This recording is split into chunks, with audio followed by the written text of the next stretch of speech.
Hey everyone, welcome. So we should be live right now. And so if you can see me, feel free to type a comment in somewhere so that I can see that we are live with our Kidvention online sessions.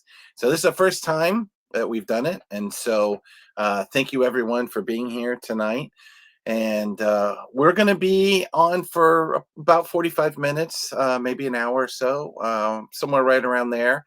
And this will kind of be the pattern that we're going to do from this point forward.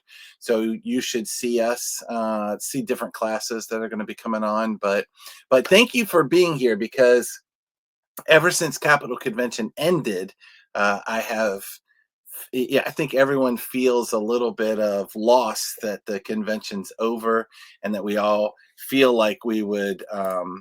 Yeah, here I see people coming on now. So yeah, hey everyone, perfect. So and thank you for that, Game Zone.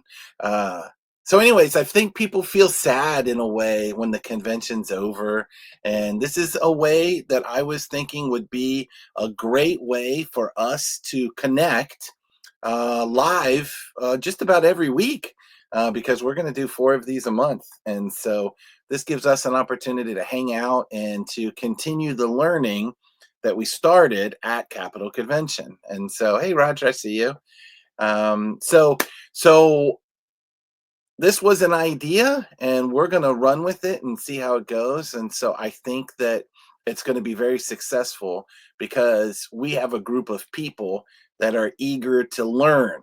We have people that are eager to take in this knowledge that you had at the convention itself, and then figure out how to use it in the future. But not only that, we're going to continue to teach, we're going to continue to lecture every single month up until next Capital Convention, so that everyone has an opportunity to continue that learning that we all started last weekend. So, with that being said, we're going to start off tonight with Amanda. So Amanda has taught, of course, at Capital Convention. You may have seen her last weekend and teaching a class, but also at Kidvention West.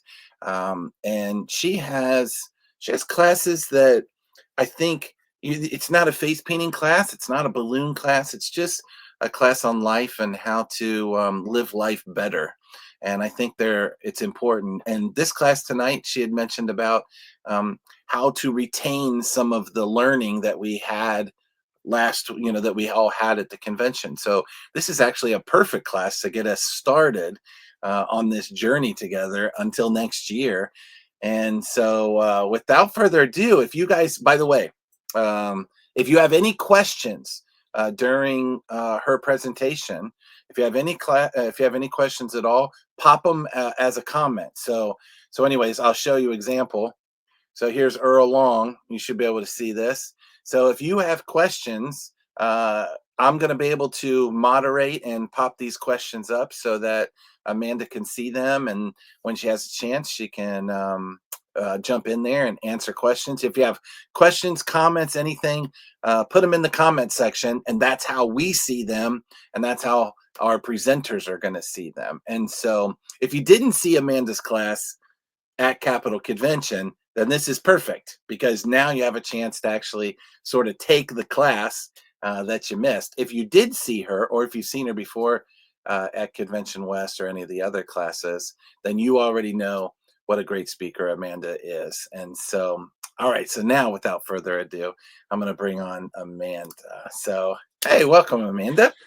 Hey, everybody. So, first, I want to thank everybody for coming to the very first online class. And this class is going to have some of the stuff that I had in my class at Kidvention, but there's going to be a little bit of new information. But I will touch on some of the things that I had in the longer class. And I'm really excited to see Roger here because his class was at the same time as mine. So, um, I feel like we're on the same page for a lot of things. So, one of the first things that I'm going to start with first, and I'm just going to go over it briefly because this is something that some little tips that can help with anything that you're learning. And it's how to absorb information more efficiently. And there's one key component to this. If you really want to learn something and you're taking a class or you're taking a lecture, be present. Be in the moment if you can. And what I mean by that is really be present for what's being said, really put your attention on the information. A lot of us tend to be overthinkers and we're always in our heads and we're analyzing everything that we're hearing as we're hearing it. We're comparing it to past information, past things that we know. And when you get in your head, you're not really present for the information. So if what you're learning is something that you're really passionate about, do your best to be present for it. And sort of similar to meditation, where when you meditate and you have intruding thoughts that come in, they tell you to acknowledge them and then put your focus back on the meditation. Same thing when you're learning information in the class and trying to be present. Whenever you see yourself starting to overthink or get too much in your head, just pull yourself back. Like, oh, let me pull myself back to the information that's being presented so that I can absorb the information. And something to note is it takes about 72 hours for the neurons in your brain to create new synaptic connections when you're learning new information. So when you hear something for the first time and it's really something that you want to expand upon because you can learn more from it, use repetition so that the neurons can connect. Because if you hear it in class and you don't do anything with it, the connections won't necessarily be made. So putting your attention on it after the fact, through repetition and rereading the information if you took notes and teaching it to others really helps too. So if you're learning like balloons or face painting or anything at all, and you're really passionate about it and you have other peers that you think this information would be useful for, teach it to them, because that will help enforce the neural networks in your brain so that you can keep the information and grow on and expand upon it. So those are some of my tips for helping with absorbing information. Also, on a side note that's related to this, if you really want to work on improving your memory and getting the most that you can out of lectures and classes, look up Jim Quick. It's Kwik. He has some really incredible methods for memory. And I do see all the comments, and I'm really excited to see a lot of you here, and I'm really glad to see that a lot of you have been in my classes in the past as well. So thank you for that. But yeah, I definitely recommend looking up Jim Quick, Kwik. His work is really outstanding, and he has some courses that you can do to really expand upon your memory and everything. So that's that part. Now we're going to talk about. Oh, thank you, Patricia. One of the key issues with running a business and not getting the clients or the work that you like is how you view yourself, your self-worth. That's okay. So I'm going to backtrack for a second. And so a lot of classes, a lot of instructions, a lot of tools symptom treat. And what I mean by that, it's not necessarily a bad thing, but a lot of business classes, a lot of educational material of how to work with clients and business related things is giving you tools, there's a key thing behind everything. There's a core issue behind everything, and the core issue is how do you view yourself? Self-worth is one of the biggest underlying issues for anyone in anything in life. Um, so it can really help to look at how you view yourself, because if you're getting clients that don't resonate with what you're looking for, like clients that really want you to cut your rates, that they don't see the worth and in what you're offering, and you're always cutting your rates or you're giving in to whatever's being asked of you, even if it doesn't feel right, look at how you're viewing yourself. In reality, your self-worth is much higher than what you believe it to be. So, how do you value what you do? Like, truly look at what services you're offering. Yes, absolutely. Self-worth is definitely the core. So look at what services you offer and how do you value them? How do you see what you're doing, what value it has? Because that's going to come out subconsciously in everything that you do. Is what you're doing your passion? Um, and if it's not your passion, how can you make it your passion? Um, so one of the things that can be really helpful is when you get clients that you really like, offering gratitude, like true gratitude. So not just like a lip service of like forced things, but when you get clients and you are happy that you have clients, like how do you show gratitude? Whenever I get clients that I'm really excited, well, really any of the clients that I get, I'm very, very grateful for. But um, oh, thank you, Roger. And I can see all of the comments on the side as well. So um, yeah, so I definitely do appreciate. I offer gratitude. So thank you very much, Roger. Um, but gratitude, having true gratitude for everything that comes into your life will make a difference, even the bad stuff. And what I mean by that is, let's say you have a client that comes in, and this client is ultra demanding. I'm sure we've all had plenty of clients like this.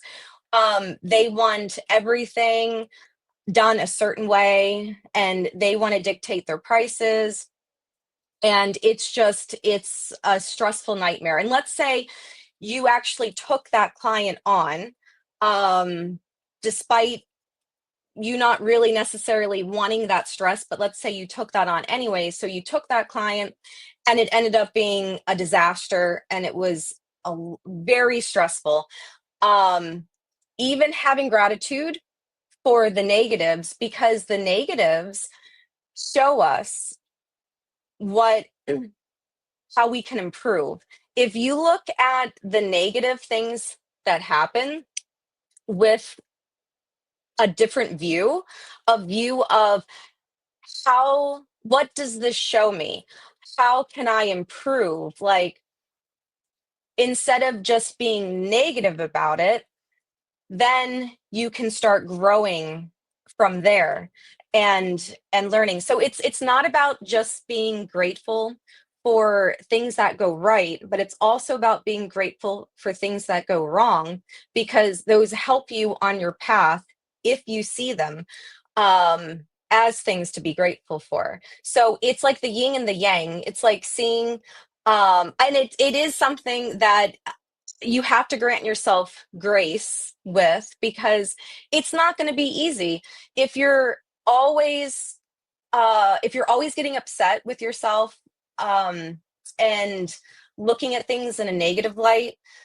Then nothing good comes from shaming yourself. So think about this: when you shame yourself for how something went, like you're really upset, about how something went and you were hard on yourself and you shame yourself, has that ever done any good? Like, I would like to hear like comments from people on this. Like, has it ever done any good?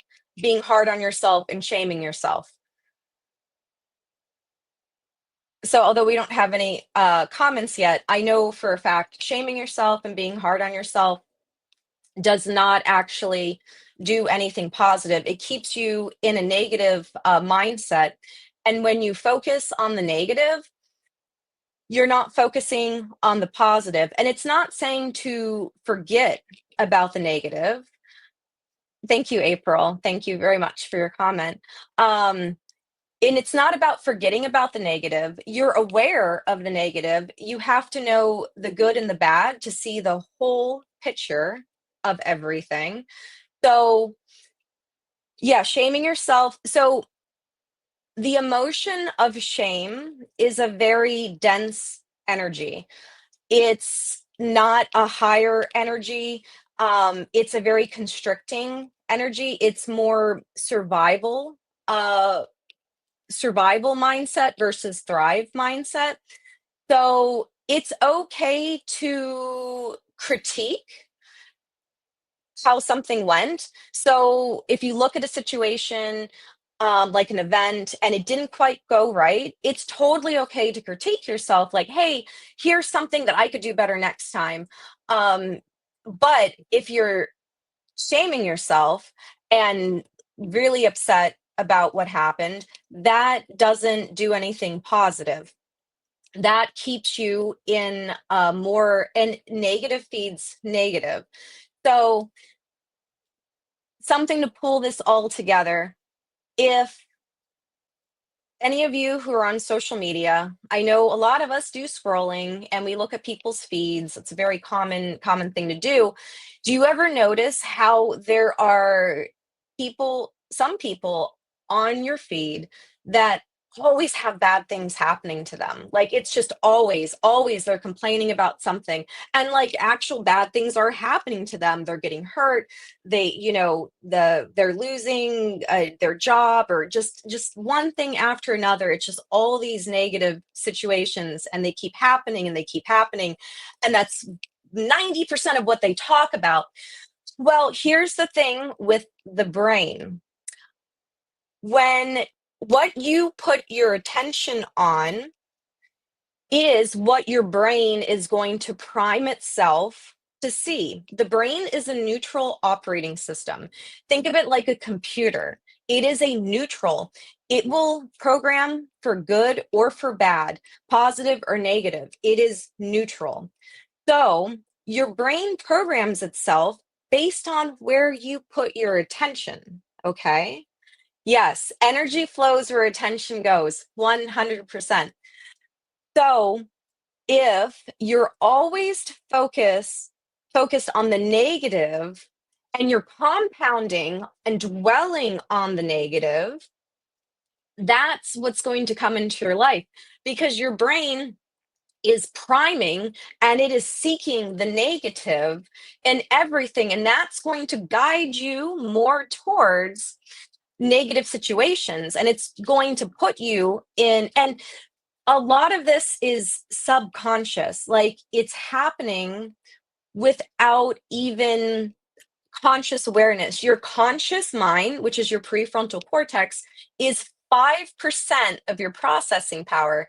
95% is your subconscious mind. And that's your habits, your programming, all of these different things coming together. So when you focus on the positive, and this is something that doesn't necessarily happen overnight either, because if you've been focusing on the negative, know that there is hope. You can change. Neuroplasticity is a thing, it is real, it is science. The brain can change. But just like it took time to build up that negativity, it takes time to build a new path. So, as I mentioned earlier, with it taking about 72 hours when you learn new information for the neurons to start reaching together and making new neural nets around that information. when you're changing your mindset to look at the positives from situations, it's going to take time to form a new path. If you imagine big fresh snow, okay, like we just here in the DC area, we just had a lot of snow overnight last night, okay? And you look at the snow and it's fresh snow, okay? And there's no pathways there. So you want to take a new path and it's just flat snow. So when you walk that path one time, you're only going to see one set of footprints, okay? And then you keep walking it, and it's going to strengthen that pathway. It's going to clear it out more. It's going to be more traveled, just like pathways in the forest. The more it's traveled, the more of a path it becomes, and the easier it becomes to take that path. When you're first taking a path, it's going to be harder. You have to work through all the if it's a forest, all the trees or the thick snow, all of that. But the more that you do it, the easier it's going to be in the future. And one of the greatest tools for changing your mindset is granting yourself grace. Grace is so important. And that's where you forgive yourself when you make mistakes. What do most of us do when we make mistakes? We get upset at ourselves. I know I've done this many, many times in the past, but it's a journey. And personally, I've been slowly changing over to grace and granting myself grace when I revert to old patterns, and each time it gets easier and easier and easier. Um, so with and I'm trying to tailor this as much to the business sense, but this is for anything in life. It not just business stuff, but this is for every single aspect of your life. So when you work on your core, what's within, everything outside will start to reflect that back to you, whether it's your the people you work with, your clients and other companies. And that's another thing that I want to add is I believe it's very important to work with other companies versus seeing them as competition and being competitive. I mean, it's okay to be competitive to a degree, but seeing other companies as threats, I think, is something that does not behoove anybody. So, the actual true correct theory of evolution came out before Charles Darwin's theory, and it's Jean Baptiste. I want to, I have to, it's like, if you look up the theory, the original theory of evolution, it's based on nature working in cooperation, not in a dog eat dog world, not in, yes, yes, yes, that's it. Lewis put it in the comments. That's correct. That is correct. And nature works in harmony, nature works together. And when you can start working with other companies and working as a as a collective and seeing the worth in everybody else, you'll start to see the worth in yourself and it all gets reflected back. So I've noticed yes, everybody has something unique to offer.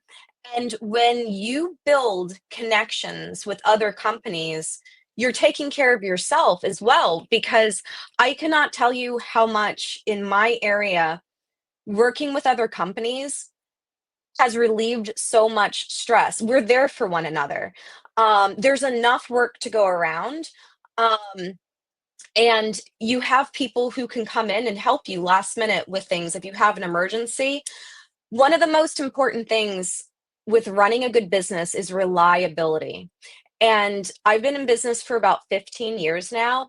And one of the main things that people love about us is we are so reliable.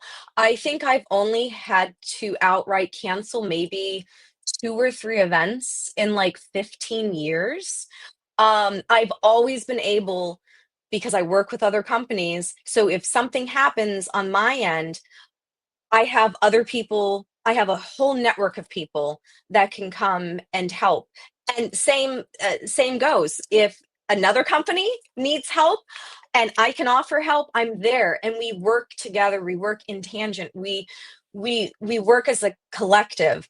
And I notice that the companies that see other companies as competition, and they will undercut and they will do dirty practices, they don't necessarily stay in business as long, and they don't seem very happy, and they don't necessarily get as many good reviews too. So that's just something to consider, whereas that side of things is more survival based, whereas when you're working as a collective, it's more thriving based. So moving out of survival into thriving makes a big difference, in the business sense. And some very key tips: it's very important to take care of yourself first. And what I mean by that is, when you're on an airplane and the air masks drop, they tell you you put yours on first before you put one on anybody else. You have to fill your cup up first before you can help other people. You If you are always sacrificing to help other people, you will drain yourself and you won't have energy to be able to handle stressful situations, handle clients sufficiently. I notice the days when I am very good with my routine and my self care, and I get my exercise in, I have good sleep, and I do the things that really help me, I can deal with clients so much better. Even the ones that have a lot of extra needs, I don't get as frustrated. I don't get as upset because I'm filling my cup up so that I have energy to give. Does that resonate with anybody about yeah, and see, a lot of us tend to put others' needs first because we feel that that's what's going to get us ahead. But in reality, you can only sustain that for so long because your energy has to be restored. So, exercise, physical and mental health, to have the energy to do the things that you want to do in the best ways possible. Um, and not feeling selfish about it, because in reality that's not selfish, that's actually selfless, because you are then able to handle things better when you have the energy versus when you don't have the energy. Um, then in terms of confidence, so this is something too that is still a journey for me. um, Confidence always seems like it's hard to obtain, but in reality, everybody has confidence. Everybody really does have confidence. The problem is most focus on their confidence of lack. Does that make sense? They have a confidence in lack of confidence.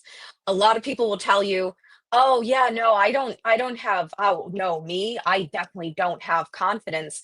Well, you're confident that you don't have confidence. So when you can see that you can look at things differently, it makes a big difference in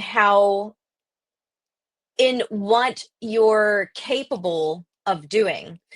If you're always telling yourself that you don't have confidence, or you don't have an ability, or you don't have this, you don't have that, then you're programming your mind to shut down. You're programming your mind to become rigid, and to block off any thoughts that could bring what you actually want to you.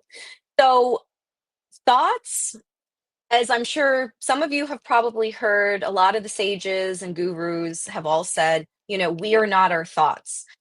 And what thoughts actually are on a neuroscience level is they're impulses in the brain. And thoughts, you can have tens of thousands of thoughts in one day. They're just impulses. But the thoughts that form in your mind are going to be based on what you're putting your attention on. So if you're putting your attention on lack of anything, lack of confidence, lack of abundance, lack of good clients, lack of anything, yes, and this goes back to the energy flows where attention goes. So if you're telling yourself that you don't have these things, the brain's like, okay, well, I'm not going to give you thoughts on how you can create pathways to the things that you do want. Because where your attention goes is where the energy flows. If you're open to having an open mind, you will start allowing in new thoughts that, so I, to give an example about being open minded and allowing more thoughts, more positive thoughts to come in, is knowing that anything is possible. Quantum physics has proven that there is literally an infinite amount of potential realities, like literally an infinite amount of potential realities. Okay. And if that's not enough to give you um, just a little bit of hope that you can obtain what you truly desire, um, that you can change your mind, because we're changing our minds all the time, then you might want to like really look into some of the science behind all of this, because I feel like science really helps give a very good perspective um, on everything neuroscience and quantum mechanics. And when you start to understand the mechanisms behind how things work, then your brain starts to open up like, oh, okay, I can understand that. That makes sense. And then when you can start to understand it, you can start to open your mind up more. So just some examples of how opening up your mind can allow in new thoughts. Oh, and Paige is 100% right. Whether you think, yeah, I want to say, wasn't that Henry Ford that said that? Whether you think you can or you think you can't, you're right. Henry Ford said something along those lines. And most I can'ts are actually I won'ts, is what it comes down to. So can't is just this made up mental construct. In reality, it's a you won't. And if you're willing to go to the core of why you actually won't, you might be able to turn that won't into a yes. And being able to accomplish what you want. Um and a little bit more into like how powerful the mind actually is and how our minds actually do create all of our reality. So we've heard of the placebo effect, okay? And what is the placebo effect? The placebo effect is where you have a sugar pill, and the sugar pill, that's not the medication, the belief in that sugar pill is so strong that it actually heals the person, the mind heals the person in like a certain percentage of cases. That the belief, the biology of belief is actually a very good book. But the belief in something can heal. And something that's even more amazing, and I did mention this in the most recent class that I did, is dissociative identity disorder, formerly known as multiple personality disorder. So people who have this disorder and have different personality types, one personality can be deathly allergic to something, where if they come in contact with that, they will go into anaphylactic shock and die. The other personality can have no negative effects. Like, let's say orange juice. They can drink orange juice and be fine. And brain scans show that in these different personalities, the brain functions completely differently. They are two distinct personalities, and it's the same body, but it's being affected completely differently by these two different personalities.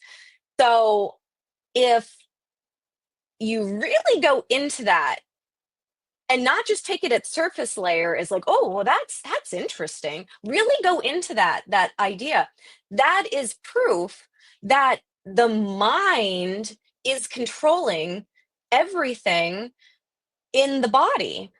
The power of the mind is absolutely amazing, and a lot of Western teachings just dismiss placebos, they dismiss all of this. But now with neuroscience and quantum mechanics, they're starting to do more research and like, oh, okay, wow, the mind actually really does do a lot of these things.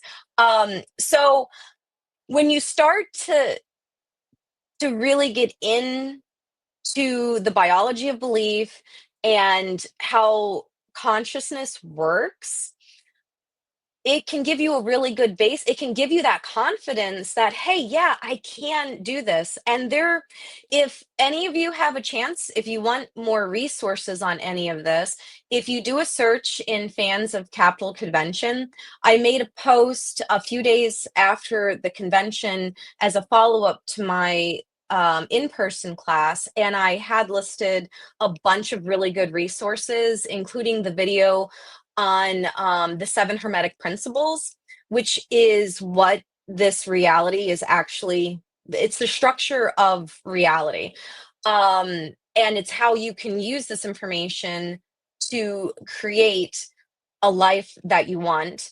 And then I included some other good resources like the book, Letting Go, The Pathway of Surrender by Dr. David R. Hawkins, which is a book that I use as a really good resource for a lot of the information from the in-person class that I did. But there's a lot of really good resources. And then at the end, I included, if you really want to go down the rabbit hole, I included some deeper videos that you can watch if it so piques your interest. But either way, I feel like it's a really good resource post. So you can do a search for my name and see the uh, yes. So in the meantime, does anybody have any specific questions? I've been trying to look at the comments and everything while I've been speaking to, but if anybody has questions, I can, or anything that um, you'd like to know about, let me know and I will see if I have an answer for you. So, yes. Oh, and while I'm waiting for comments, it's good to set boundaries too with clients, and remembering that boundaries are what you are willing to participate in or not. So when clients are being demanding and they want you to do a whole bunch of things, but you're not okay with that, it's okay to say no, and it's okay to fire clients. If a client's not a good fit, a client's not a good fit, and it's okay to say no to that. So sorry, that was in my notes and I forgot to mention that earlier. So Well, I just wanted to give people a chance to put some questions in there, but I think you brought up a good point. I was taking some notes, and when you're on an airplane and they're given over when they're doing the instructions on at the beginning of all the emergency stuff, they talk about when the mask comes down to put it on yourself first before you help other people. And I think this is a great point to when you were talking about self-care and being selfish. And that is that you have to take care of yourself first, because if you can't take care of yourself first, you're not going to have the ability to help other people. So that's a point that resonated with me. Does that make sense? no, absolutely. And one other thing that I wanted to add is a good visual. So if you want like the highest version of yourself, the version that has the confidence, the version that has all the qualities that you want, imagine that's the sun. Okay, the sun is always there, but it's covered in clouds, and those clouds are programming and other things that are blocking that highest version of you, that's keeping you separate from that. So when you start to look at the programming, the habits that you have in your mind that are holding you back, it's removing the clouds, and then the sun can shine through. It's already there. You already have everything inside of you. It's about clearing the blockages that society and others and programming have literally programmed you to fit into some construct. So okay, so I'm going to be Good honest. question. Yeah, So for I'm going to the meditations mantras. Go ahead. Okay, so I'm going to be honest about meditation. I fully believe in meditation. I have tried meditation. However, I have never been great with meditation. So I personally don't do traditional meditation. I have I have a brain tap machine that I use that it mimics meditation. However, mindfulness is more of what I do. And when I run, I get really clear thought flows. Like running meditations is what I call it. So my version of meditations is going to be a little bit different, but the I guess some mantras. So that actually affirmations. Let's talk about affirmations. That reminds me about affirmations. So the biggest thing with affirmations, there's two key points. Affirmations can really help with this. So yeah, I know that. So there's to Laura, really quick, there are many paths up the mountain, and the view is the same. So meditation is just a tool, but there's many different tools that you can use to track that mountain. But all paths have the same view at the top. So that's why I don't force myself to meditate, because there are other methods. When you start to force things, it can make things a little bit more difficult. But back to the affirmations. So the two most important things about affirmations is, one, you have to truly believe them. You have to feel that if you're saying, I am abundant, you have to truly feel that. So the inside, what's in your inside has to feel that before the exterior will reflect that back. And then the second part is how your affirmations are worded. If your affirmations, like some popular ones, like I am open and ready to receive abundance. Okay, well, open and ready. Okay, then the universe is like, okay, you're open and ready. Okay, we'll just say when. That's you have to feel it as having it before it comes. So Lewis Hayes Lewis Hayes passed away several years ago, but she had some of the best affirmations. Her affirmations, like if you go to my the intellectual hippie page last year, every single day I posted a Lewis Hayes affirmation for every single day. Um, so trauma-based brain patterns. Laura's question. Okay, about trauma-based brain patterns. So one of the biggest things with trauma is understanding that it's not your fault, the trauma that happened to you, but it's your responsibility if you want to work through it, if that makes sense. So the brain doesn't recognize past and future. It only understands the now, because past and future are constructs in our minds. So when you have trauma based patterns, the brain thinks that that trauma is still occurring. So there are many different methods if you want to work through that, that you can use. There's like EFT tapping.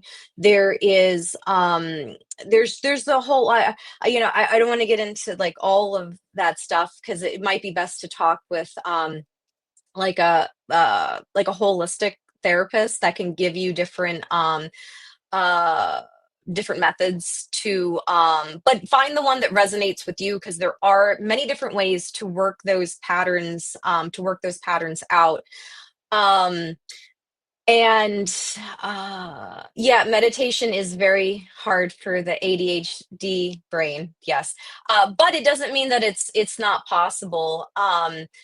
It's all a journey. And Yeah, I do really highly recommend Dr. Joe Dispenza's meditations. He does a lot of really good work um with meditations, and he has some really really powerful ones. And trauma-based brain patterns, the Dr. Joe Dispenza meditations, and his work can really help with that. So he has 4 books. I've listened to every single one of his 4 books, and they're all like absolutely exceptional. So I would recommend that. And I think yes. I'm just looking at the other yeah, so I would. And then for envy, face paint, for the self-negative talk, I would use the affirmations. I definitely recommend whenever you have a negative also too, this is where granting grace helps. Granting yourself grace, like, oh gosh, I'm feeling doubtful or I'm feeling negative, like allowing that emotion to exist, like not trying to repress it or suppress it, um, but allowing it to be. And typically when you allow it to be, it will clear out. It can clear out on its own. It may or may not, but then if it doesn't, granting yourself grace. um Yeah, focusing on breathing, it does really help with but breathing techniques. So here's a thing that I've been doing recently to help lower your heart rate and to help calm you down. So if you take 2 really sharp inhales and then a longer exhale, so that really helps with calming down and really helps with breathing and can really help with regulation. And remember, like, these are all tools. Eventually, you won't even need these tools, but these are all tools to help you to be able to do it, yourself. But I guess one of the other things too that I should probably add is um, a lot of things stem from repressing and suppressing emotions, and that can have a lot of negative side effects. And there's actually this, I did read this in class when I first, but I would really like to okay, so uh living with a very abusive narcissist. Well, okay, for one, everybody has some narcissistic tendencies. If somebody is a full narcissist or not. Oh yes, Capital Convention link, the heart math. I have one of those. I just have never. But heart brain coherence is really important. Um, yeah, in terms of living with a abuse. So figuring out the pattern. So what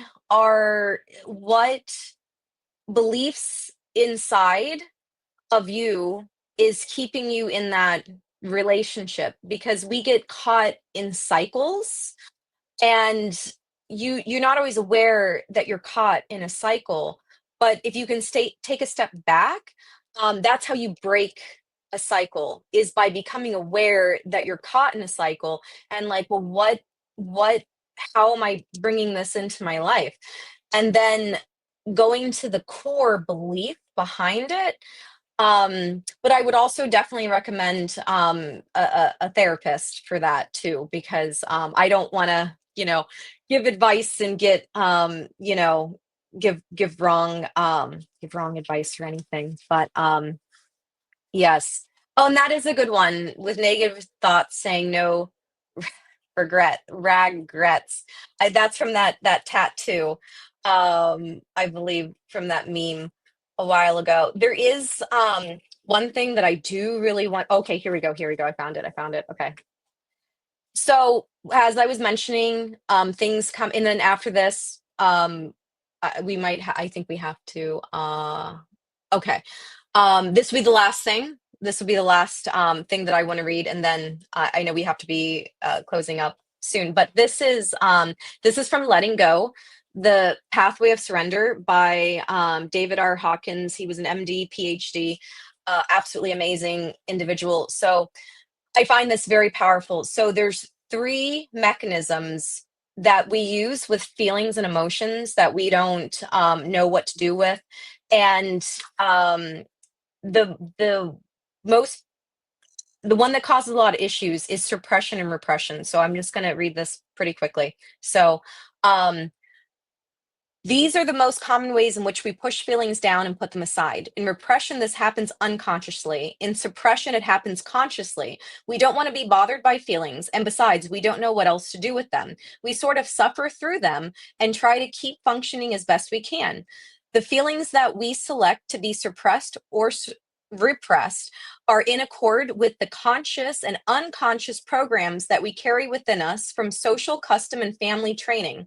The pressure of suppressed feelings is later felt as irritability, mood swings, tension in the muscles of the neck and back, headaches, cramps, menstrual disorders, colitis, indigestion, insomnia, hypertension, allergies, and other somatic conditions.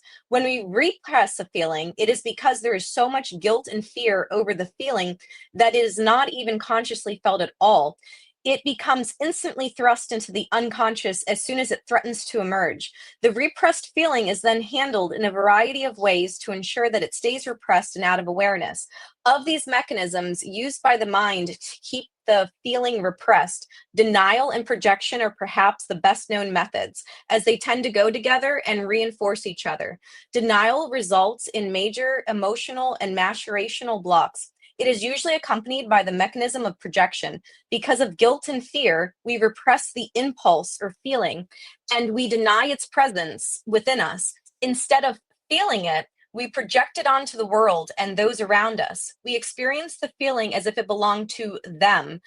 They then become the enemy, and the mind searches for and finds justifications to reinforce the projection. Remember, like what you put your attention on, that's what your thoughts are going to become. Blame is placed on people, places, institutions, food, climatic conditions, astrological events, social conditions, fate, God, luck, the devil, foreigners, ethnic groups, political rivals, and other things outside of ourselves. Projection is the main mechanism in use by the world today. It accounts for all wars, strife, and civil disorder. Hating the enemy is even encouraged in order to become a good citizen. We maintain our own self-esteem at the expense of others, and eventually this results in social breakdown.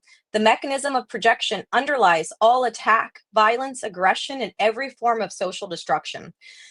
So I say all this to say the other two ways that we deal with emotions in a not good way is expression and escape. These are the negative ways. Escape is like escapism, like alcoholism, things that you would do to avoid dealing with your feelings. So I did just want to mention the repression and suppression part, because a lot of our underlying issues come from having negative emotions and not wanting to deal with them and repressing them, and them coming up in negative ways. So triggers are when you have repressed or suppressed emotions, feelings, and they are looking for, it takes a lot of energy to hold down things that you are repressing or suppressing, and a lot of energy. So a trigger is just a situation that comes up that allows for some of the steam to be let out. if that makes sense. So these are just things to consider. Um, when you have different emotions instead of trying to escape them. And then the expression part is when you're always talking about them, you're always expressing them, it's building onto that negative energy. It's okay to like vent occasionally, but if you're constantly doing that, you're affecting other people, the energy is contagious, and it's keeping that energy going, if that makes sense. But these are all so yes, I don't want to go too far past time. So if anybody else has any questions, but I'll let Lewis you know close off everything.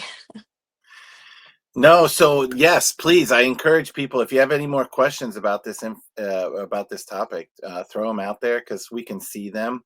So throw them out. But yeah, I think a few things I resonated with was first the gratitude, was taking time to be thankful for things that are around us.